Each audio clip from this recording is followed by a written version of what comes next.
रणे जित्वा दैत्यानपहृतशिरस्त्रैः कवचभिः निवृत्तैश्चण्डांश त्रिपुरहर निर्माल्य विमुखैः विशाखेन्द्रोपेन्द्रैः शशिविशदकर्पूरशकलाः विलीयन्ते मातस्तव वदन ताम्बूलकबलाः।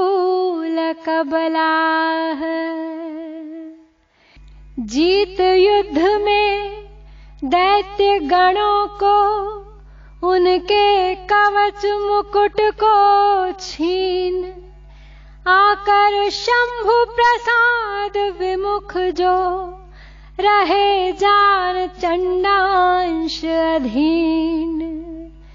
वे ही गुह हरीन्द्र चंद्र सम स्वच्छ खंड कर्पूर समेत मातः तव तांबूल कणों को करते हैं स्वीकृत समवेत। हे मां, दैत्यों को रण में जीतकर अपहृत शिरस्त्र और कवचों को उतार कर शिवजी के निर्माल्य से विमुख जो चंड का भाग होता है, स्कंद, इंद्र और उपेंद्र तीनों तेरे मुख के पान के ग्रास को, जिसमें चंद्रमा जैसे स्वच्छ कपूर के टुकड़े पड़े हैं, ग्रहण करते हैं। सौंदर्य लहरी के इस 65वें श्लोक में भगवत पाद शंकर ने इस दृश्य की तुलना की है एक माँ के अपने बच्चों के प्रति स्नेह के साथ। जैसे माँ अपने छोटे छोटे बालकों को अपने मुख से निकाल कर बड़े प्रेम से आधे चबे पान के टुकड़े खिलाया करती है, वैसे ही भगवती स्कंद, इंद्र और उपेंद्र को, उपेंद्र भगवान विष्णु के नामों में से एक नाम है उनका, तो फिर इन तीनों बालकों को दैत्यों पर जय प्राप्त करने पर प्रसन्न होकर पुरस्कार स्वरूप वो अपने मुख से निकालकर तांबूल के पान के टुकड़े खिलाती है। चंड जो है शंकर के एक गण का नाम है। उनका स्थान नंदी के दक्षिण हाथ की ओर, उसके और जलहरी के बीच में होता है। तो शंकर का निर्माल्य चंड का ही भाग होता है और उसे दूसरा कोई ग्रहण नहीं कर सकता। इसलिए चंड के पास खड़े होकर शंकर की पूजा नहीं की जाती, वह सब निष्फल होती है। स्कंद, इंद्र और उपेंद्र तीनों जब दैत्यों को हराकर शंकर के पास गए और वहां जब उन्हें कोई पुरस्कार नहीं मिल सका, क्योंकि जो भी निर्माल्य होता है, निर्माल्य अर्थात देवता की प्रतिमा पर चढ़ाया गया कुछ भी पदार्थ, फल फूल इत्यादि, और शिव का जो भी निर्माल्य होता है उसका अधिकारी तो चंड होता है और किसी और को वो निर्माल्य प्राप्त नहीं हो सकता। इसीलिए फिर वो भगवती के पास गए और माँ का सबसे ऊंचा पुरस्कार उसका वात्सल्य प्रेम प्रकट करने में ही होता है, और इसी प्रेम में छिपा होता है विश्व भर का, जीवन भर का, संपूर्ण ब्रह्मांड का ज्ञान। सर्वोपरि है माँ भगवती की कृपा, माँ प्रकृति की, माँ पराशक्ति की कृपा अपनी संतति के ऊपर, अपनी रचना के ऊपर। ओ डिवाइन मदर, ओ माँ Parashakti, Skand, Indra, Vishnu, after winning their war against demons, come to you with their headgears removed, but still wearing armors on their chests, ignoring the remains of food of Shiva, which is meant only for Chandakeshwara. They directly go to you to have a portion of the betel leaves mixed with pure edible camphor in your mouth. This 65th verse of Saundarya Lahari re-emphasizes the supremacy of Parashakti. स्कंद और Kartikeya is said to be a son of Shiva and Parvati. He, along with Indra and Vishnu, is known for annihilating demons who are repeated offenders, sinners, and cause imbalance in the world of dharma and are unwilling to correct themselves. They need to be annihilated in order to maintain dharma in the world. So Skanda, Indra and Vishnu, after annihilating these demons, as directed by her, report to her straight from the battlefield with their protective coverings on. They do not have time to remove them even, as they have to report to her immediately. But when they stand before her, they remove their headgears as a mark of respect. There is a reference of Chandakeshwara in this verse, who is seen in Shiva temples. He is a bodyguard of Shiva, and there's a story about this. When Chandakeshwara was very young, he used to be an ardent devotee of Shiva. And when his father prevented him from worshipping Shiva, he killed his father. And at this time, at the plea of his mother, Shiva resurrected his father and took Chandakeshwara with him and appointed him as his guard. Chandakeshwara only eats the leftovers of Shiva, and it is exclusively meant for him. So Skanda, Indra and Vishnu, though they noticed this leftover, but were not inclined to take it. Instead, they went directly to Parashakti, not only report to her, but also waiting for the leftovers of her half-chewed tambula in her mouth, along with Karpura Vitika. It is said that these leftovers are capable of giving immense knowledge, all the knowledge that is there in the universe, of creation, of sustenance, and of recurrence of life cycles, yuga after yuga. अब 9 बार इस श्लोक की पुनः आवृत्ति करते हैं और आज का जप संपन्न करते हैं।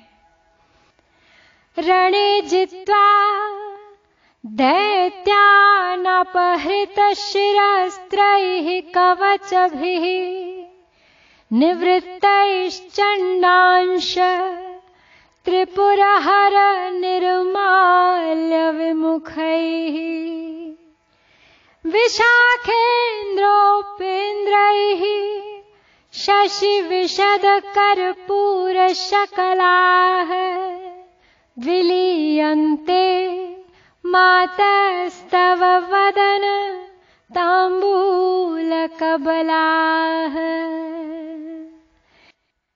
रणे जित्वा दैत्यानपहृत शिरस्त्रैः कवचभिः निवृत्तैश्चण्डांश त्रिपुरहर निर्माल्य विमुखैः विशाखेन्द्रोपेन्द्रैः शशिविशदकर्पूरशकलाः विलीयन्ते मातस्तव वदन ताम्बूलकबलाः।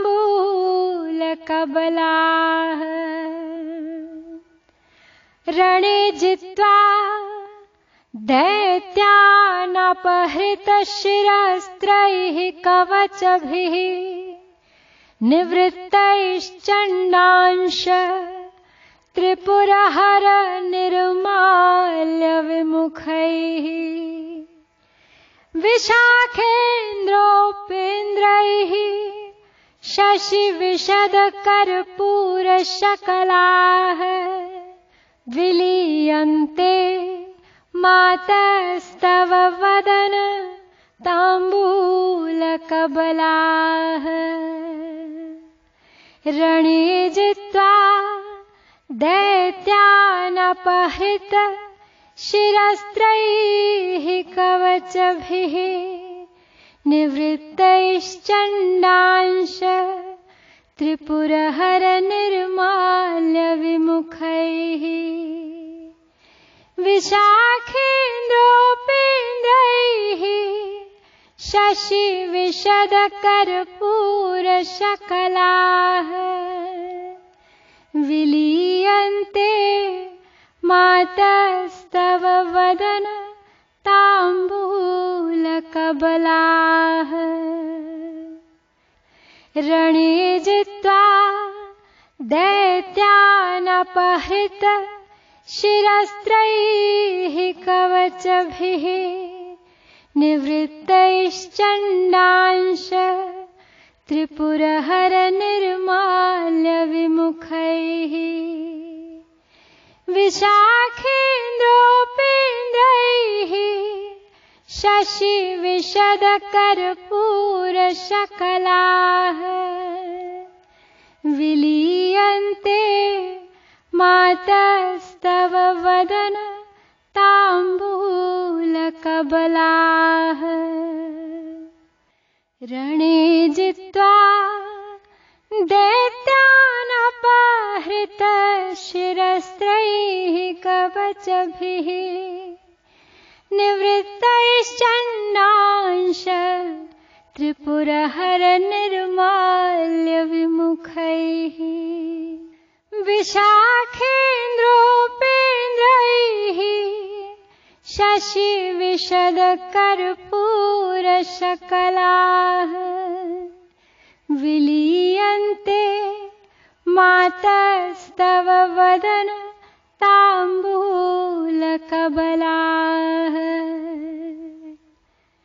रणे जित्वा दैत्यानपहृत शिरस्त्रैः कवचभिः निवृत्तैश्चण्डांश त्रिपुरहर निर्माल्य विमुखैः विशाखेन्द्रोपेन्द्रैः शशि विशद कर्पूर शकलाः विलीयन्ते मातस्तव वदन ताम्बूलकबलाः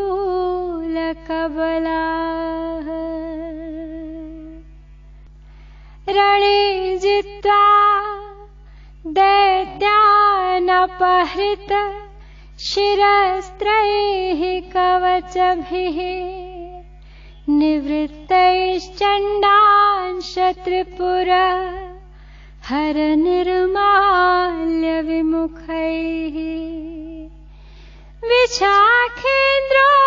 विशाखेन्द्रोपेन्द्रैः शशि विशद कर्पूर शकलाः विलीयन्ते मातस्तव वदन ताम्बूलकबलाः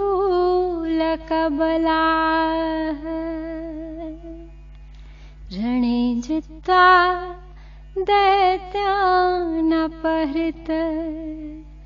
शिरस्त्रैः कवचभिः निवृत्तैश्चण्डांश त्रिपुरहर निर्माल्य विमुखैः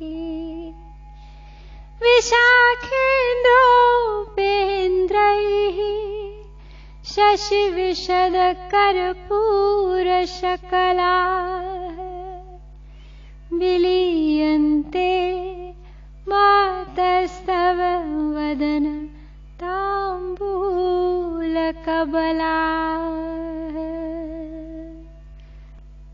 ॐ उमामहेश्वराय नमः ॐ गौरये पार्वत्यै शक्तिः